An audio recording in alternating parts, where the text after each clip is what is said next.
Welcome to the Pulse Experience, the podcast that takes you on a journey of wellness at the intersection of technology and human experience. I'm your host, Edward Beltran, CEO of Fierce and innovator of Pulse. You know, stress is a very large problem today. It's costing organizations $300 billion annually, not to mention the impact on our people and the individuals in our companies. And often we don't know what's causing our stress. And if we do, we don't know the proper, most impactful way to handle it. Instead, we're used to just accepting stress and managing it at a general level, such as with better diet, better sleep, exercise, or meditation. But this doesn't get underneath the root issues of our stress or eliminate them. And today, there's so much that's required of us at both our homes and the workplace that we don't always have the tools to be able to be self-aware and tackle these stressors. However, our bodies, they don't lie. They tell us constantly what's happening. They're responding to our environments, and it's our job to listen. And when we handle these challenges and take them head on, they drive positive results in both our personal and our professional lives. Pulse is our proprietary app that integrates with wearable devices and infuses cutting-edge science to be able to show you who you're with and where you're at when you're experiencing stress by the hour. Then we wrap context around these events by pulling in calendar and GPS data to be able to further drive that self-awareness. And more importantly, move into action with either a live coach or the in-app AI bot to be able to tackle these stressors, drive your resilience higher, as well as the outcomes you desire in your lives. We call this biometric intelligence. Our certified coaches walk into every coaching session with these same biometric data and insights to be able to help you identify the themes that are going to have the most impact on your lives and tackle those toughest challenges. This transformation is the Pulse Experience. Hello, everyone. I'm Edward Beltran, CEO of Fierce and innovator of Pulse. This week, we have Jaime Navarro on, who's been with Fierce as a company for about 10 years. And her current title is Executive Vice President of Marketing and Revenue Ops. She's just been an amazing partner on our journey. And we're actually doing something very interesting. Jamie's actually going to interview me from all the fabulous conversations she's had with clients and customers around Pulse.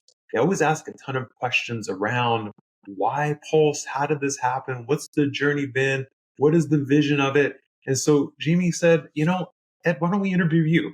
And I, of course, said, are you sure? Right? I'm like, are you sure you want to do that? But here we are. Jaime, welcome. Thanks, Ed, for having me. I'm very excited to be here. And I am excited for you to be the interviewee rather than the interviewer this time. I'm excited for us to dive into Pulse today together because this is really something that you have spearheaded inside our organization and the innovation that you have brought to market. So let's dive in. I want to start with our first question, which is, what is Pulse? And why were you so passionate about creating it? Yeah, thank you, Jaime. I appreciate that. And first off, it's absolutely a team effort. The origins of it actually started with you and the work that you did. So let's start from the origins and then let's take it to kind of what it's become. Back in 2017-ish, right? We recognized as a company, we needed a sustainability offering or a learning sustainability offering. So after people go through the wonderful content and impact that that Fierce presents, it's when they're out there in the real world and they're in those situations where they need these critical conversations, what do they have at their fingertips? And at the time, we had physical notebooks. They're really nice notebooks. But just like with anything, you put them in your desk or put them on your shelves. And when you're out in the real world, you don't necessarily have those in your fingertips. And you're like, where'd that booklet go? What did I learn from that? Yeah, I remember Fierce.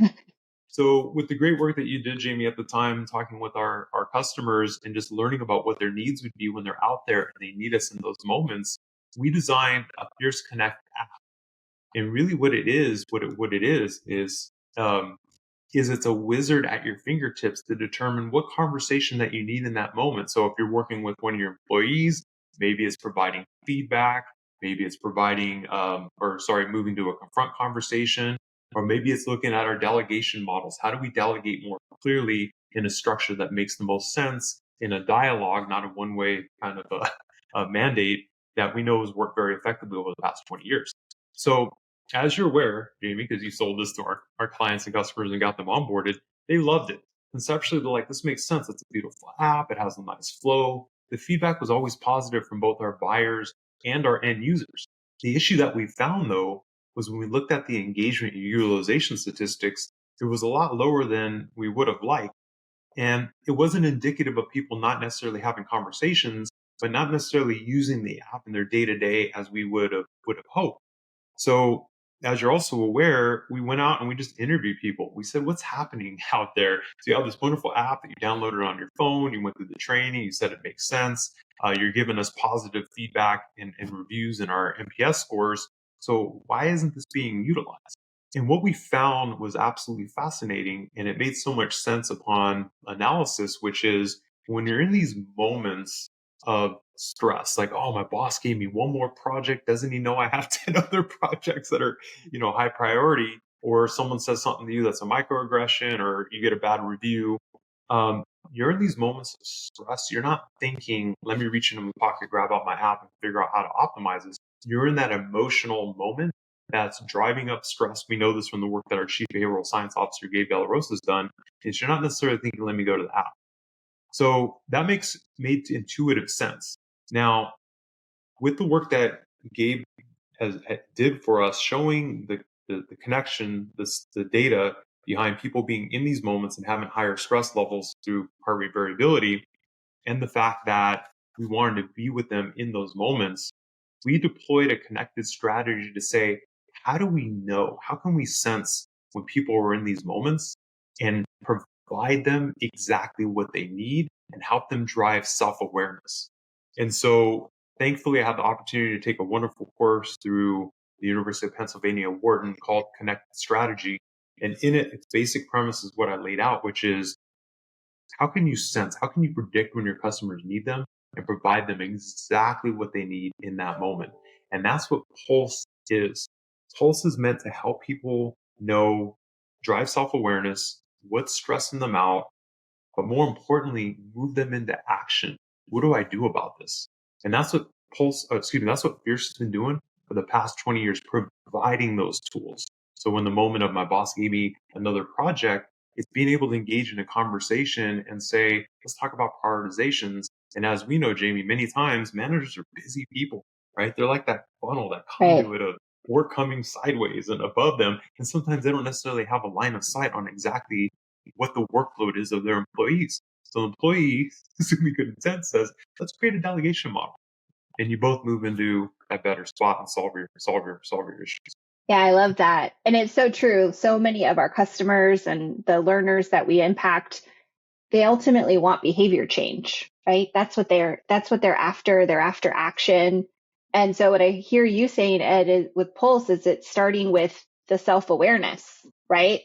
And it starts with helping people understand when they're challenged. So I'd love for you, if you wouldn't mind, talk about what is that power of self-awareness? Like, why is it so important, given what you're sharing about that kind of real-time need? We want to be with people when they need us the most. Like, how does self-awareness play into that? And what does it unlock if a leader can do that successfully? Yeah, absolutely. Great question, Jamie. So the data is absolutely staggering.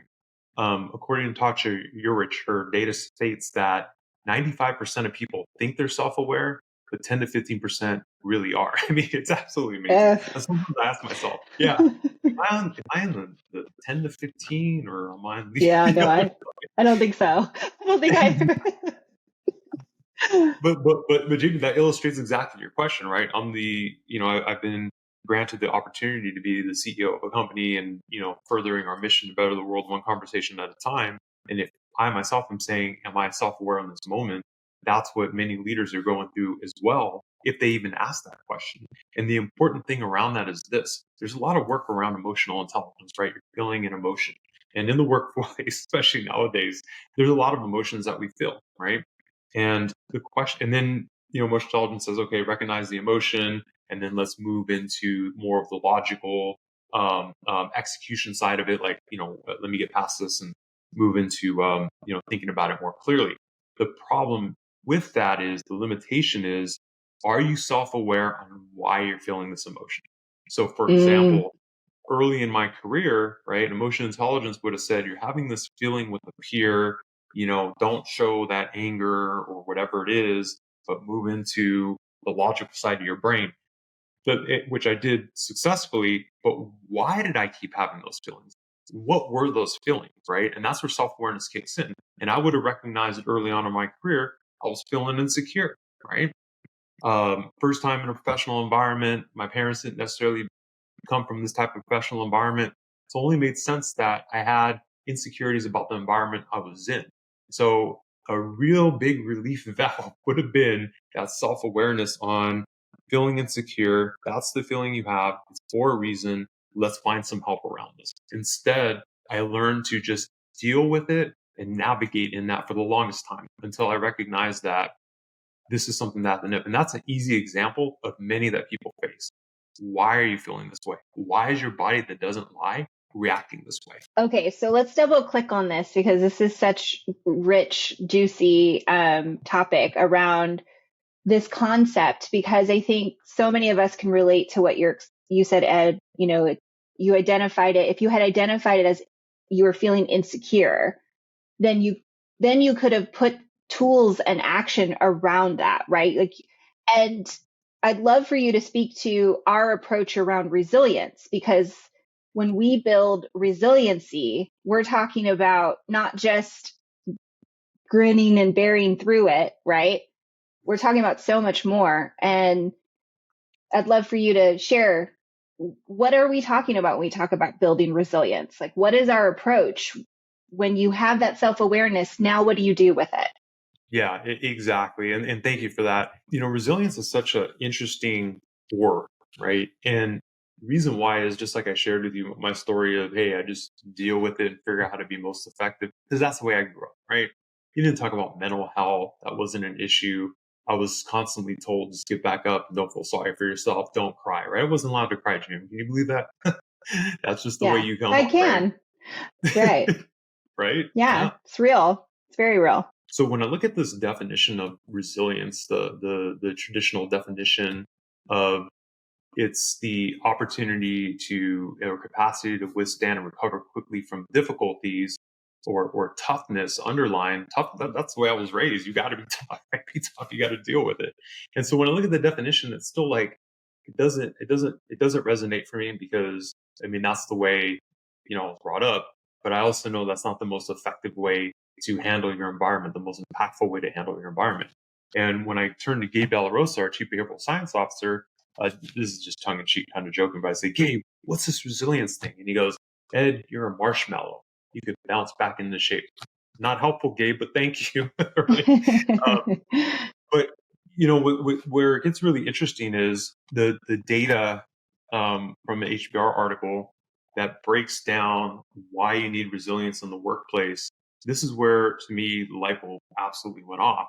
Like the number one reason being, I believe 70% of respondents said, when you're dealing with difficult people or politics in the workplace. I think everybody can resonate with that. So when you think about that, just that example, and there's other ones that we could talk through, that makes so much sense. So how you handle and how you absorb difficult people in the workplace or politics dictates your physiological response to your environment. But more importantly, what are you going to do about it? We've been doing this for 20 years, which is helping people have the tools to successfully engage their environment. And especially early on in my career, as I mentioned, you just deal with it. That doesn't mean you dealt with it the most impactful way. So if you get a bad performance review from your boss and you feel like he's just been difficult, your relationship has been strained, do you just walk away and say, okay, thank you? Those feelings are still with you. That's impacting you, right? And what we find a lot in the Pulse experience is misplaced stress.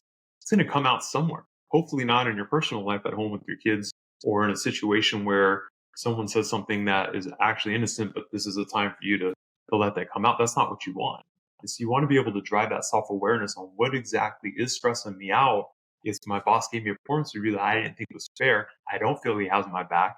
And then being self-aware around that, but more importantly, what do you do about it in a conducive manner? If you respond angrily, that doesn't resolve your problem, right?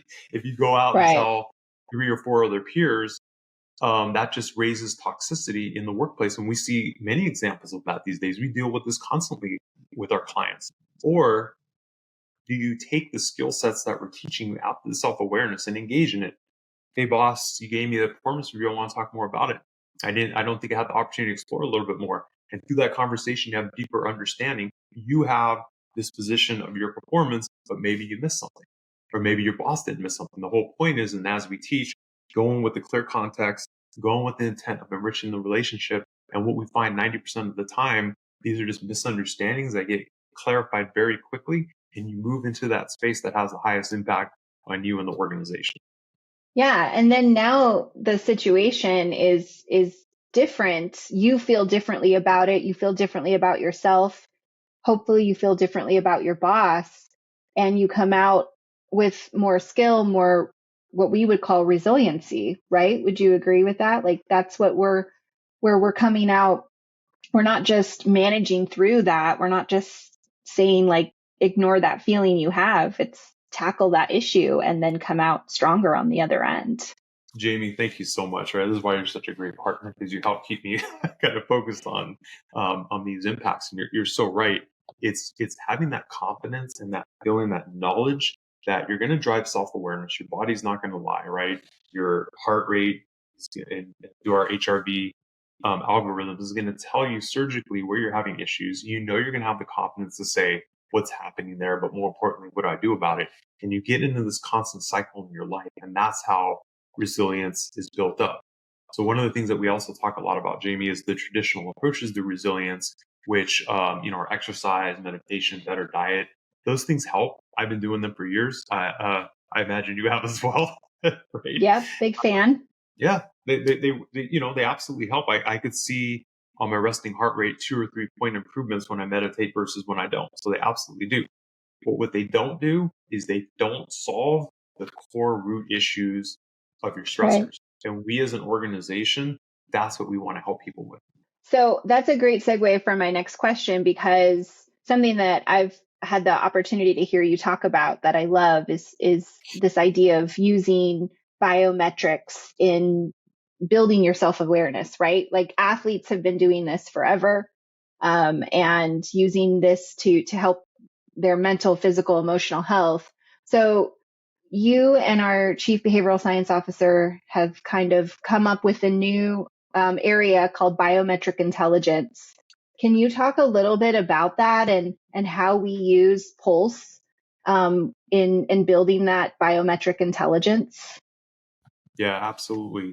Biometric intelligence starts with the concept that your body doesn't lie. It's constantly reacting to your environment. And thankfully, with wearable devices, they're relatively affordable, $30 to $100 on average. You can get an Apple Watch. I mean, that's way above my pay grade, my affordability level. But you can get many different devices and capture your heart rate in real time that then go into heart rate variability algorithms to show you surgically what's happening in your day to day. So 2 o'clock on Thursday, your heart rate spikes and you didn't realize it was because you were interfacing with an employee or a peer that you constantly have issues with. So it's driving that self-awareness. But more importantly, what am I missing? What conversation did I miss? Or what do I need to ask in order to address this so it doesn't happen again? When you talk about athletes, we love those parallels because when you think about it, professional athletes, they have a lot of pressure to perform. And the reality is that the workplace is absolutely no different.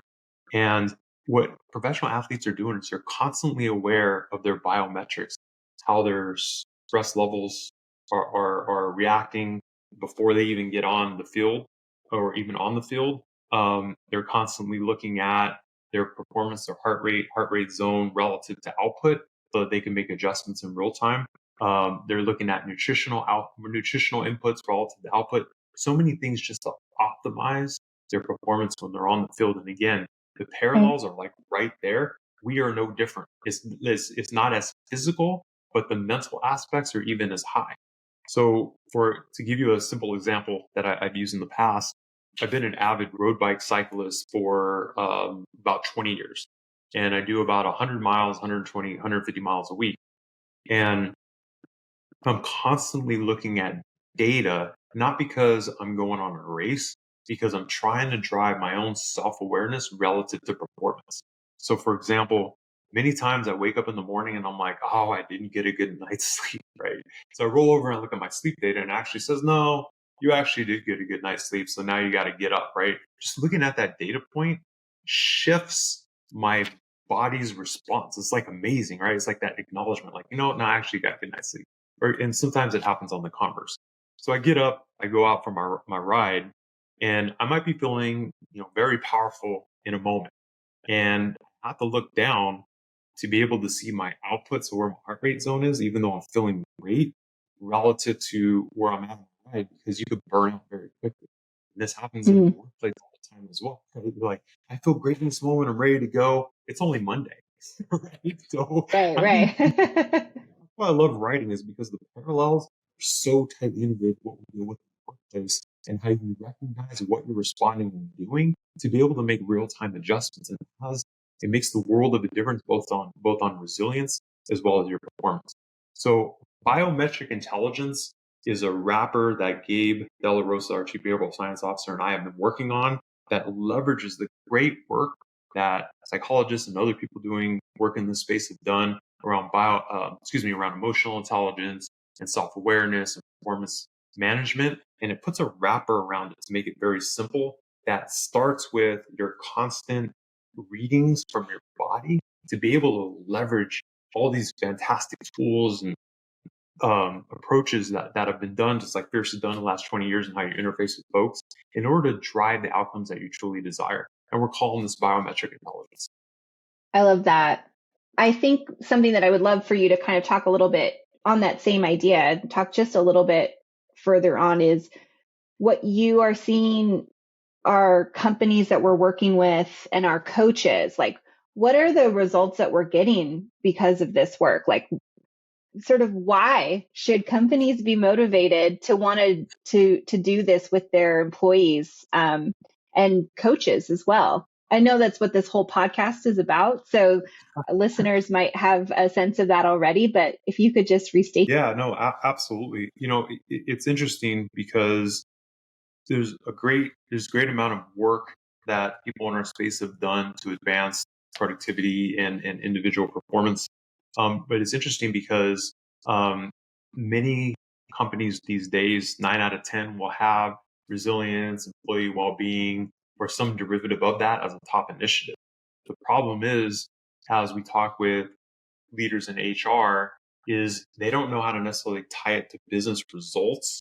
So it's being pushed down on the organization and HR organizations, and ultimately it ends up as like an employee benefit and seen as an expense because it doesn't tie to high level initiatives. I mean, let's be honest, CEOs, COOs, executives, they're on the hook for results, right? Revenue or decreased expenses, ultimately profitability.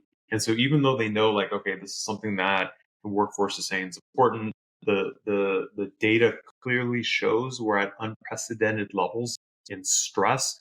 Being able to tie that to hitting this month's revenue or this quarter's revenue or this quarter's profitability isn't necessarily there, right? And I totally understand that. I totally understand that challenge. And so our challenge and our opportunity in working with HR leaders is being able to see like, no, actually, underneath resilience, what we opened up with are the actions that absolutely impact your organization in positive ways and drive higher revenue and decrease expenses. This isn't soft. We have hard data to be Right. able to link that. And in fact, from our own data, what we see from the heart rate variability data, the hard data coming from folks' watches, if you will, we're seeing on average of about 15% of stress, but our typical results are 20 to 30%, as you've heard on the podcast that come through. And it makes so much sense, though, when you step back and think about it. When someone's able to see very clearly, here's what the root cause of my stress is, versus the way we came up, Jamie, which is just accept aggregate stress. You're stressed out. You have a stressful job, right? Right. And then you find negative and positive coping mechanisms. You're able to get surgically and say, wow, I didn't realize that my commute or dealing with this difficult person that I just ignored had this sizable of an impact on my stress. And when we're able to show that or see that, but more importantly, the actions behind it, that's why we're seeing the results that we're seeing and very quickly. From measurement to coaching, we're seeing these results within 2 weeks. That's amazing.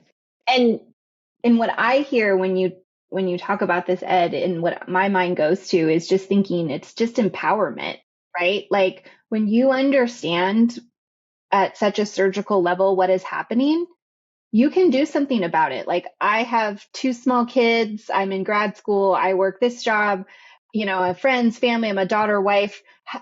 Yeah, like stress is everywhere. How sometimes if I look at it, that big picture, what could I possibly do to change it? I have no idea.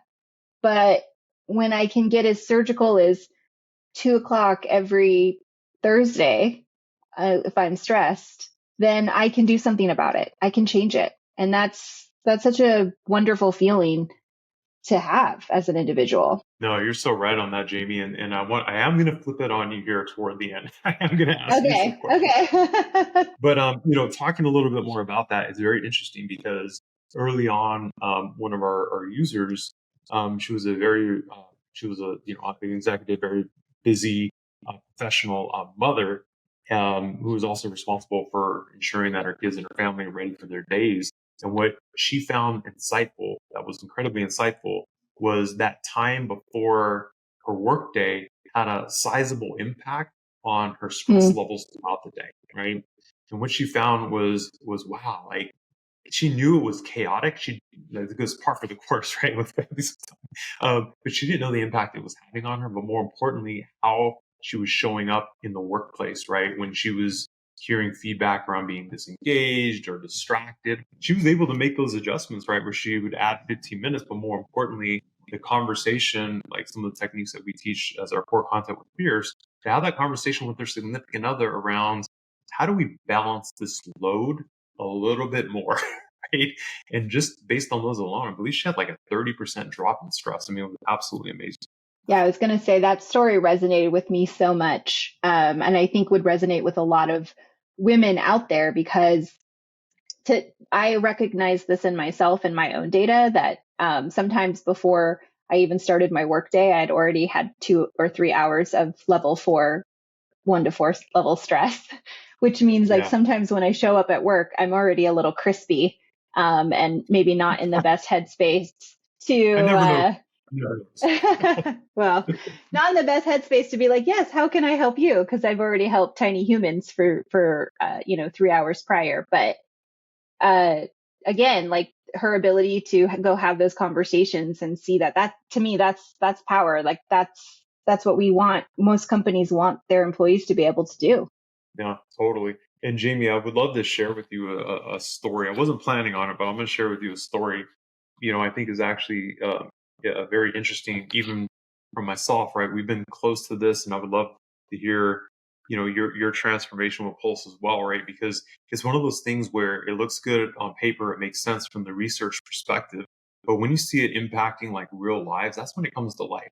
So it's impacted. It's had a lot of aha moments, even for me, and I'm like so close to it. But one of the ones I want to share with you, is this. Pulse has helped change my relationship with stress and stress as it pertains to my job and role. So what I mean by that is this. The last couple of years have been tough, right? We're in the pandemic. There was a lot of uncertainty. I took over, and Jamie, you've been my key partner right when the pandemic hit. And there's been a lot of, right? And, for a while there, it was one of those things where I would constantly, things come up and I'm like, oh, come on, right? Like, again, like, why do I have to, why am I dealing with this? Why can't we just have like wins, right? And these type of things. So what Pulse actually really helped me with, to be honest with you, was having that skill set, that confidence to be able to say, that's first off, it's acknowledgement. That's my job, right? That's business. If we were robots, or sorry, if it was that easy, then robots could do our job, but it's not. Let's just be honest, right? It deals with people, it deals with complexities. Chat GPT can tell us a lot about things that exist, but not necessarily things that are in the moment and complexities you have to unfold with deep context, right? And that's why we as humans are leaders, right? And so it was one, that acknowledgement of like stress or issues, if you will. But number two was having the confidence to know, like, this is what's happening, but I have the tools to do something about it. And so what Pulse really did was help change my relationship with stress to where I'm like, okay, today we're going to have some opportunities and some challenges, but as long as we put the work in, we know we're going to come out the other side in a positive way. So Yeah. my question back to you, Jamie, is tell us a little bit about your journey, because I know you've been one of our biggest advocates and users since day one. Yeah. So, as you mentioned at the top, I've been with Fierce a really long time. And one of the reasons is because I'm so passionate about this content and the work we do. And I have selfishly benefited personally and professionally from the skill set that Fierce has provided me, the ability to have difficult conversations and grow teams and make good decisions. That's all been a perk of working for Fierce. And working at Fierce and being a leader at a company that sells leadership development is like next level. Like they expect your teams and the company expects a lot from you. And what Pulse did for me and what I recognized when we started to do this work was I was not as self-aware as I thought I was. And I often had tons of misplaced stress. Like that was like my big aha, like, holy smokes, I thought that I was upset about one thing or that this one thing was the cause of my stress. But what I love is inside the app, you can tag things. And so you're constantly kind of building patterns and trend lines, right? You're constantly seeing what is this reoccurring thing that keeps popping up week over week for yourself. And I learned, even within like a first couple months, I learned that I'm the type of person that really needs to understand why I'm coming to a meeting or what I expect to get out of that meeting. I learned that I'm someone who has a very strong emotional reaction initially. Like I'm Latina, so it comes in hot pretty fast. But then to your point, putting the pieces together around that self-awareness and that action that I have been able to do has changed my relationship. And it's changed my relationship with my tween daughter, probably the biggest, because that is self-awareness, and that insight has been so valuable to be able to recognize when I'm having an emotional response and when I'm stressed because of it. So there's been tons of benefit, both personally and professionally. And I think like you can be someone who's really dedicated to doing this work and even choosing a career. And then a tool like Pulse comes along and really humbles you because, wow, you're not, there's a lot more work to be done in just understanding. But that's why I say like, it's really empowerment, because at the end of the day, sometimes I would feel overwhelmed. Like you were saying, like work is tough. We have business is challenging. We're coming out of the pandemic. There's so much going on in the world. I'm raising kids. And it can feel like, what am I going to do? What's the step I take here? Right? How do I move forward? And it can feel so overwhelming that sometimes I'm like, I'm not going to maybe do anything. I'm just going to, sit in my stress or be frustrated or angry or sit in that emotion. And instead, by being able to really see, here are the things that are reoccurringly stressing me out. And usually, like you said earlier in the interview, usually they're misunderstandings. They're not these huge stressors. They're like these micro stressors that are just sideswiping my energy. And so being able to take action as someone who's a very action oriented person, like being able to do something about it, like that's such a game changer for me. Absolutely. Thank you so much for sharing, Jamie. And I just want to commend you. One of the reasons why you're one of our key partners, my key partners, is because of your growth mindset, right? And wanting to constantly learn and grow. But it's more than just from a skill set perspective. Sorry, it's more than just from a hard skill set perspective. Like, oh, I know marketing, I know digital marketing, which I know we're going to talk about later, right? It's right? That's self-awareness, which is key. And so I just want to, again, commend you and thank you again for being on this journey with us and believing in it since day one. And your passion around how we take it to the world, right? And with that, I would love, Jamie, because you just inspired me to talk a little bit about the vision of Pulse, because I think that's something that we don't have the opportunity to always convey.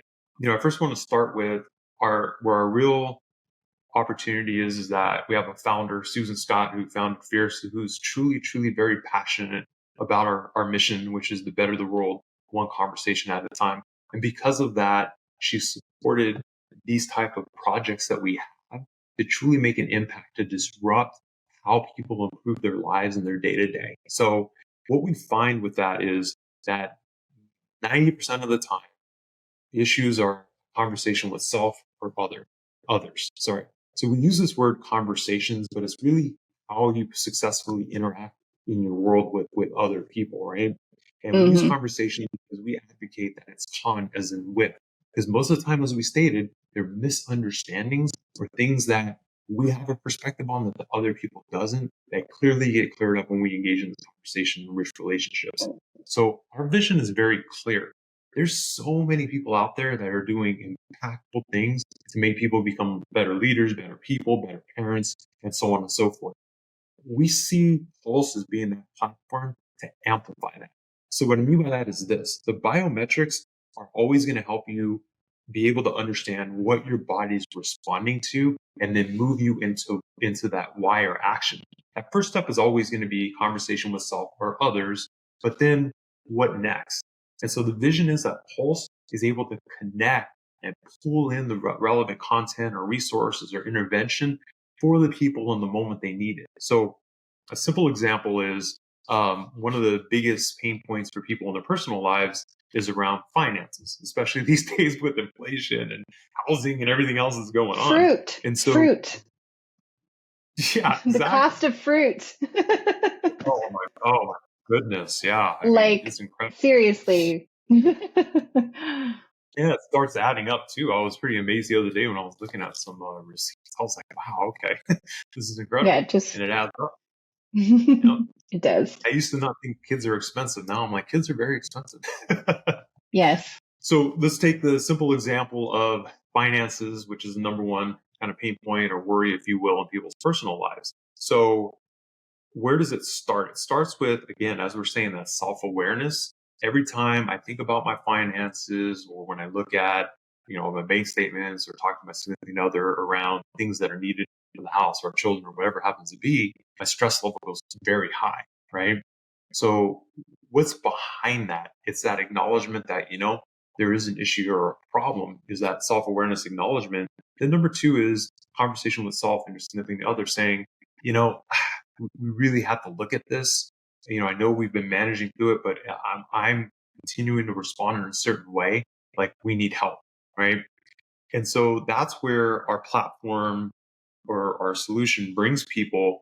And then once that action of we need to work together to solve this or something needs to change, then it's what next? Well, many employers, as we know, Jamie, they've invested in employee assistant programs that include free hours or discounted hours with financial advisors. And so Pulse directly connects with that to make it very easy. You don't have to scramble for a number or do I have this benefit? Do I not have this benefit? Or I don't know what to do. It's like right there.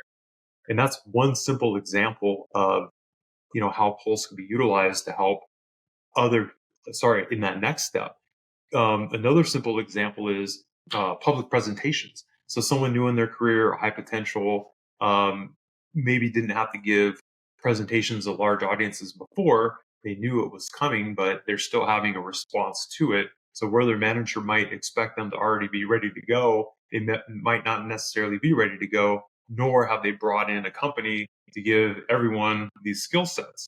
So knowing that, the conversation is with their boss to be able to say, I know there's expectations for me to give these presentations. I'm not ready. I need help. In which case the manager, and we know this, isn't going to say, oh, maybe I didn't hire the right person. He's not going to say that. Right. He's going to say, awesome, this is great. We know what you need. Let's get you what you need, right? And that's when you're able to pull in content from some of the other great people that have specialized in that. So Jamie, I know we've talked a lot about this as well, and you think deeply about this as well. Maybe you can provide us some examples. Yeah, I mean, I think so.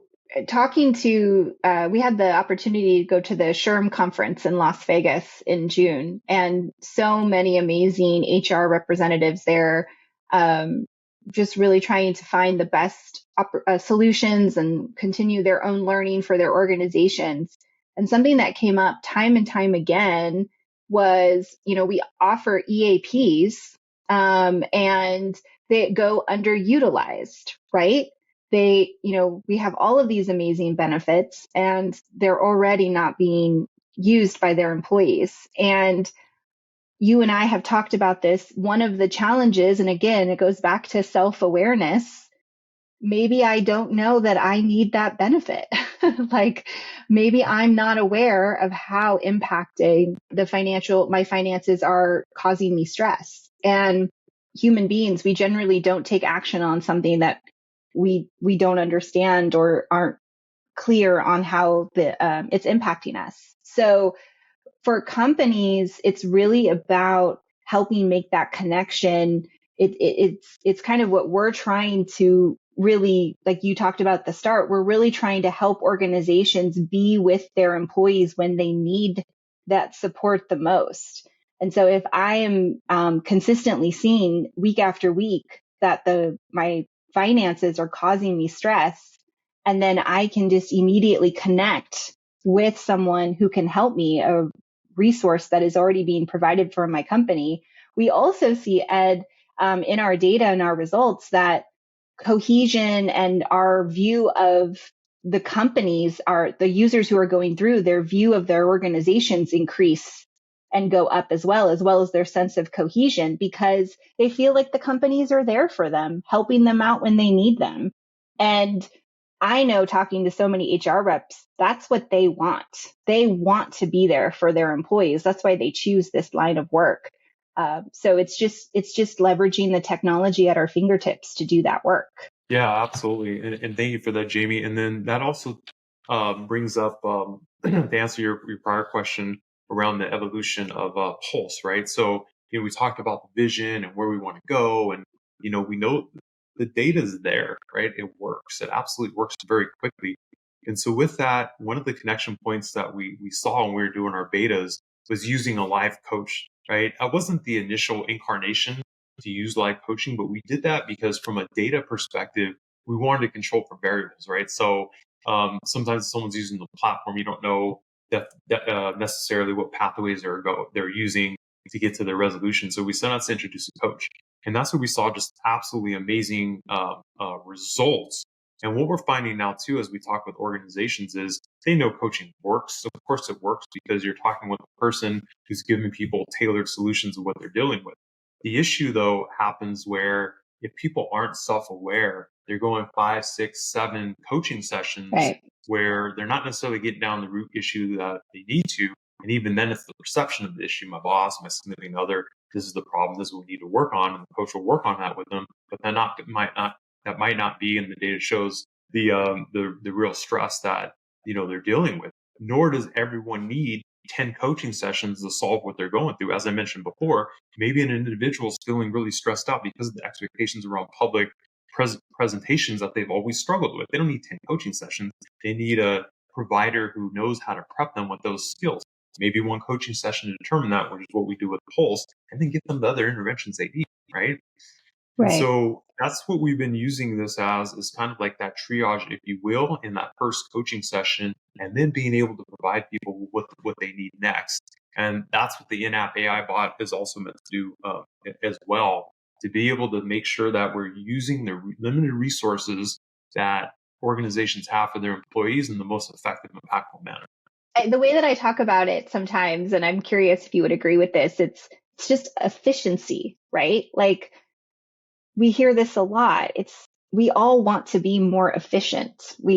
Nobody wakes up in the morning and is like, I just can't wait to waste my time today, right? That's not generally how we're hardwired. And so these small heuristics and efficiencies help us to really get the results we're after. And I think that offers a lot of, again, empowerment for individuals.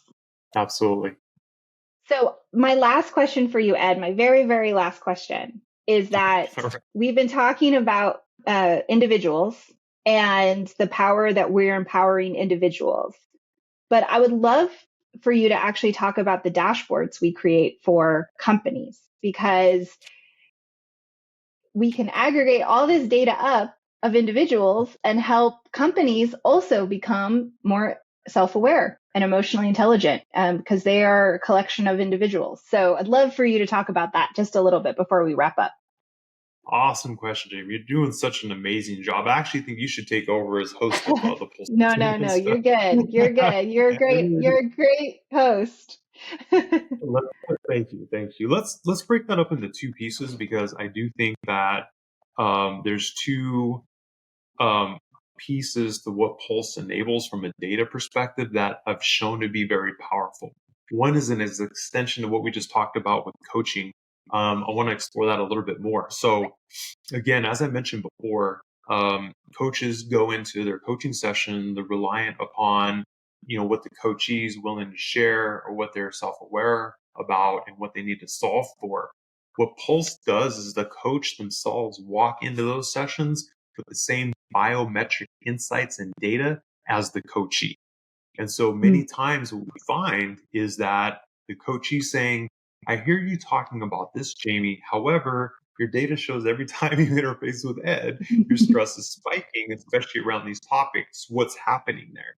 And in essence, what we're doing is, and this is the reason why we're also showing the results that we're doing, is we're taking people away from the safe zone, which we all go to. It's just a human natural characteristic, and pulling you down in the uncomfortable zone that, when addressed, is going to have the most outsizable impact to you individually, as well as the organizations and the objectives you're trying to achieve. And so those dashboards are just absolutely incredible in the insights, and giving the coaches the ability to do their jobs in the most impactful way, right? So it's a win-win for the coaches, the individuals, and the organizations. Secondly, we don't share individual data with any organization. We do, however, roll the data up into an aggregate score, which is a derivative that we call our resilience score, our proprietary resilience score.